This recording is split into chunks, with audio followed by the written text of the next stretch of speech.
కార్తీక మాసంలో వచ్చే ద్వాదశిని చిలుకా ద్వాదశి, ఇంకా క్షీరాబ్ది ద్వాదశి అని కూడా పిలుస్తారు కదండీ!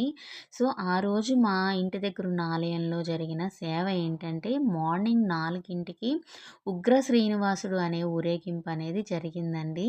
అది ఎందుకు చేస్తారంటే, ఇది తిరుపతిలో కూడా చేస్తారంటండి. అప్పట్లో తిరుపతిలో ఊరేగింపుకి విగ్రహాలను బయటికి తీసుకొచ్చినప్పుడు చుట్టుపక్కలంతా కూడా మంటలు చెలరేగి చాలా దారుణంగా జరిగిందంటండి.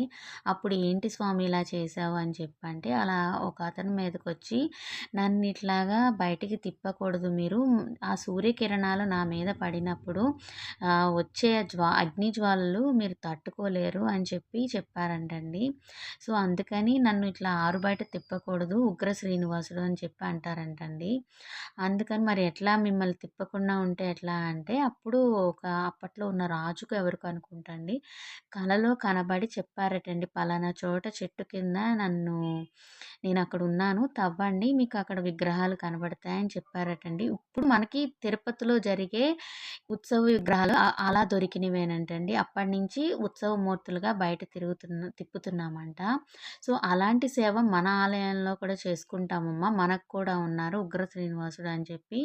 మాకు ద్వాదశి నాడు మార్నింగ్ 4కి ఊరేగింపు జరపడం జరిగిందండి. లాస్ట్ ఇయర్ కూడా చేశారు. బట్ నేను వెళ్ళలేకపోయాననమాట. సో, ఈసారి వెళ్ళాను. మీకు కూడా చూపిద్దామని వీడియో తీశాను.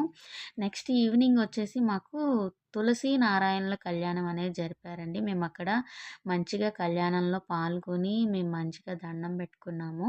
ఇంకా దీపాలనేవి కూడా వెలిగించి మంచిగా చేసుకున్నామనమాట.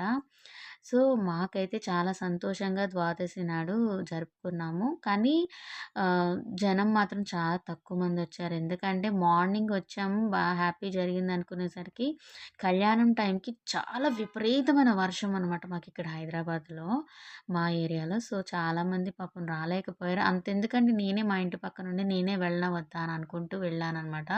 ఎందుకంటే మామూలు దీపాలైతే మార్నింగ్ పెట్టేసుకున్నాననుకున్నాను గానీ, ఇది కళ్యాణం కాబట్టి కంపల్సరీ వెళ్ళాలని అనుకున్నాను. సో, ఇంక వర్షమైనా ఇంకా ఎలా గాలేసేసింది బీభత్సమైన ఇంక మా నిత్య నేను అనేది ఎళ్ళాము. దీపాలు ఇంచక్కా ఎలిగించుకున్నాం. కళ్యాణం మంచిగా చూసాం.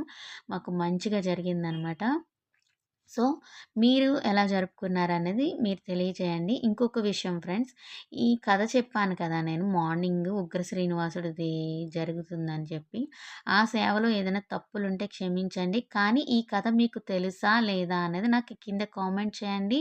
మన ఛానల్‌ని లైక్ చేయండి, షేర్ చేయండి. ఫస్ట్ టైమ్ కనుక చూస్తున్నట్టయితే సబ్స్క్రైబ్